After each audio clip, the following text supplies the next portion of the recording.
नमस्कार दोस्तों, मेरी एक और वीडियो में स्वागत है। आज की वीडियो में डिस्कस करने वाले हैं म्यूटेशन, ठीक है, और चेंज इन पोजीशन। चेंज जो होता है पोजीशन में सक्सेशन और हमारा सेल्स के थ्रू या ट्रांसफर के थ्रू सेक्शन 33 सेक्शन 34 हम पढ़ने वाले हैं। देखो भैया, म्यूटेशन आपने सुना, बट म्यूटेशन और दाखिल खारिज, ये म्यूटेशन क्या होता है, दाखिल खारिज क्या होता है, पहले तो उसको एक लाइन में खत्म कर देता हूँ। जब भी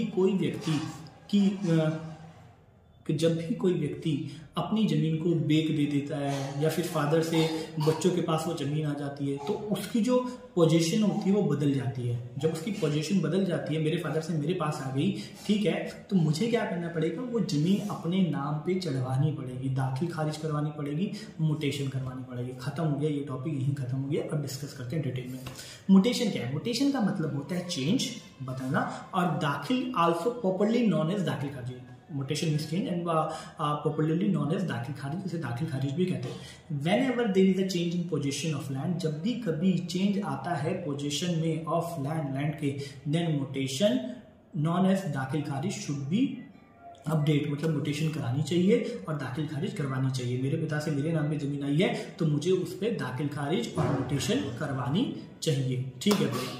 ये मैंने आपको बता दिया, जब भी पोजीशन में चेंज आएगा तो दाखिल खारिज करवानी पड़ेगी। अब ये दाखिल खारिज आने के दो केसेस हैं। कौन कौन से केसेस हैं? सबसे पहले जब आपके पास जो लैंड है वो फादर से सन के पास आ जाए, मतलब सक्सेशन हो जाए, लीगल हायर्स के पास चले जाए। एक तो केस ये हो सकता है, और दूसरा क्या हो सकता है, आप जमीन जो है सेल करी जा रही है या फिर उसको ट्रांसफर किया जा रहा है। तो दो कारण हो सकते हैं, चाहे तो सक्सेशन जाएगी या फिर सेल या फिर ट्रांसफर से आएगी, ठीक है। तो इसके अंदर क्या होता है, जो द नेम दाखिल खारिज में क्या होता है, the name of one person is removed, जो नाम होता है एक पर्सन का हटा दिया जाता है और दूसरे पर्सन का अपडेट किया कर दिया जाता है। तो आपको पता समझ गया होगा कि जब पोजीशन में चेंज आएगा तो दाखिल खारिज होगी, ठीक है। ये कहता है कि whether it is agriculture land और इंडस्ट्रियल लैंड, चाहे वो एग्रीकल्चर लैंड है या इंडस्ट्रियल लैंड है, when there is a change in position, जब भी चेंज होगा पोजीशन में, इट्स मैंडेटरी, ये मैंडेटरी है to change in to do दाखिल खारिज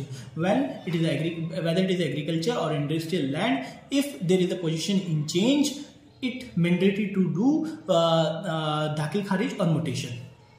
एग्रीकल्चर की जो लैंड होती है उसका जो म्यूटेशन या दाखिल खारिज जो चढ़ती है वो हमारे तहसीलदार का जो ऑफिस होता है, रेवेन्यू ऑफिस होता है, वहां चढ़ती है। और अगर ये हमारा रेजिडेंशियल लैंड है तो वो म्युनिसिपल MCD मतलब म्युनिसिपल ऑफिस के अंदर चढ़ती है, ठीक है। ये तीन चीजें बता दी कहाँ चढ़ती है, म्युनिसिपल ऑफिस में चढ़ती है, और रेजिडेंशियल लैंड और कमर्शियल लैंड हमारी चढ़ती है रेवेन्यू ऑफिस और तहसीलदार ऑफिस में, ठीक है। अब करते हैं चेंज इन पोजीशन। चेंज जो आता है पोजीशन के अंदर किस बेसिस पे आता है? दो बेसिस पे आता है। सक्सेशन बोला था, लीगल हायर जमीन मिल गई फादर के बाद बेटे को, दूसरा या फिर ट्रांसफर। अब मैं पहला केस डिस्कस करता हूं, change in position on the basis of succession. Change in position on the basis of succession, ये है सेक्शन 33 के अंदर लिखा गया।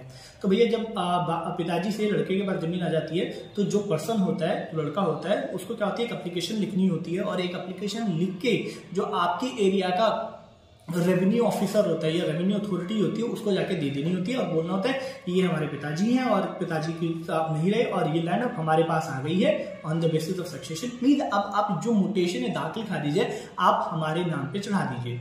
तो अब जो आपका इंस्पेक्टर होगा, ठीक है, रेवेन्यू ऑफिसर होगा, वो क्या देखेगा कि क्या ये केस डिस्प्यूटेड है या अनडिस्प्यूटेड है। अगर वो बोलेगा अनडिस्प्यूटेड है, if it is not disputed, then the record should be record of succession is updating खतौनी। जो हमारी खतौनी में आपको बता दें, खतौनी क्या होता है, खतौनी में लिखा होता है ना कौन सा बंदा कौन सी जमीन बो रहा है, उसका साइज क्या क्या है, तो खतौनी में ये चढ़ा दिया जाएगा कि अब ये जमीन बेटे से बाप से बेटे के पास आ चुकी है। तो ये चीज हो गई, ठीक है। अगर उसको कोई डिस्प्यूट नहीं होगा, अगर उसके अंदर वो कहता है कि जमीन के अंदर डिस्प्यूट है, तो क्या करेगा, बस एक रिपोर्ट बना के तहसीलदार को दे देगा।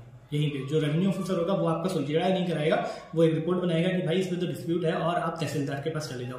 अगर किसी कारणवश आप तहसीलदार से सेटिस्फाइड नहीं होते हैं, tehsildar if you are not happy with the revenue inspector, sorry, अगर आप हैप्पी नहीं है रेवेन्यू ऑफिसर के काम से हैप्पी नहीं है, उसने डिस्प्यूट बना दिया है, जो भी करती है, आप हैप्पी नहीं है, तो आप जाके तहसीलदार ऑफिस में एप्लीकेशन दे दो या तहसीलदार से जाके डायरेक्ट आप मिल सकते हो, ठीक है। अब ये एक चीज हो गया। फिर ये हो जाता है। अगर दूसरा केस है ट्रांसफर या सेल, ट्रांसफर या सेल, मतलब आपने ट्रांसफर कर दिया या सेल कर दिया। तो succession on the basis of transfer और सेल, तो इसमें क्या होता है, जिस पर्सन ने वो जमीन खरीदी होती है वो क्या करता है, एक पेपर्स बनवाता है। पेपर्स बनवाने के बाद वो एप्लीकेशन बनाता है। एप्लीकेशन बनाने के बाद वो सीधा एप्लीकेशन तहसीलदार ऑफिस में जाके तहसीलदार को देता है। यहाँ पे क्या होता था, म्यूटेशन सेक्शन 33 में क्या होता था, जिस पर्सन का सक्सेशन हुआ है, जो बेटा है, वो एप्लीकेशन लिख के अपना रेवेन्यू ऑफिसर को दे रहा था और सक्सेशन हो रहा था। इसको सेक्शन 33 में, सेक्शन 33 ये था succession on the basis of succession position, change in position on the basis of succession. ठीक है, तो लड़का जाके एप्लीकेशन देता था, वो रेवेन्यू ऑफिसर के पास जाती थी, रेवेन्यू ऑफिसर उसे अपडेट कर दे रहा था और डिस्प्यूट है तो नहीं कर दे रहा था। अब जो सेल कर दी गई, पोजीशन में चेंज आया सेल करने की वजह से, ट्रांसफर करने की वजह से, तो वो कहाँ काम होता है, वो काम होता है तहसीलदार ऑफिस के अंदर होता है। तहसीलदार ऑफिसर मतलब जिसने खरीदी है वो एक एप्लीकेशन बनाएगा, प्रॉपर्टी के पेपर रेडी करेगा और वो प्रॉपर्टी के पेपर ले जाके तहसीलदार के सामने पेश करेगा और एक जो फिक्स्ड अमाउंट है अपने नाम पे म्यूटेशन चढ़ाने का, दाखिल खारिज चढ़ाने का, वो एक फिक्स्ड अमाउंट वो देगा।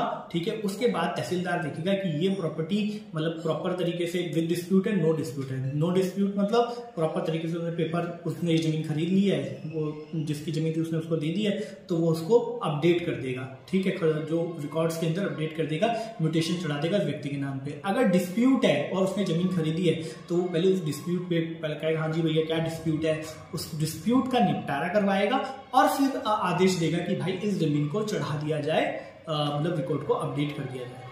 अगर डिस्प्यूटेड है, नहीं डिस्प्यूटेड है तो सीधा चढ़ा देगा, डिस्प्यूटेड है तो डिस्प्यूट का समाधान करवाने के बाद वो उसको चढ़ाएगा। तो मैंने म्यूटेशन बताया, मतलब change in mutation known as दाखिल खारिज, इसका सिंपली मीन्स होता है change in position. Change in position succession या सेल्स और ट्रांसफर की वजह से होता है, चाहे वो एग्रीकल्चर लैंड है, चाहे वो हमारी पर्सनल लैंड है। एग्रीकल्चर लैंड होगी तो तहसीलदार ऑफिस में, पर्सनल होगी तो एमसीडी में होगी।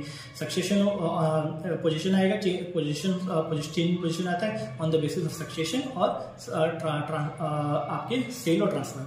अगर सक्सेशन की वजह से तो रेवेन्यू ऑफिसर देखेगा और बिना से और आपका कहने में अगर आपने सेल या ट्रांसफर की है तो सीधा तहसीलदार खुद ही देखेगा। ठीक है, और सेक्शन के अंदर अगर आप तहसीलदार के आपके रेवेन्यू ऑफिसर के काम से खुश नहीं है तो आप तहसीलदार के पास जा सकते हैं। Thank you so much. Section 33, section 34।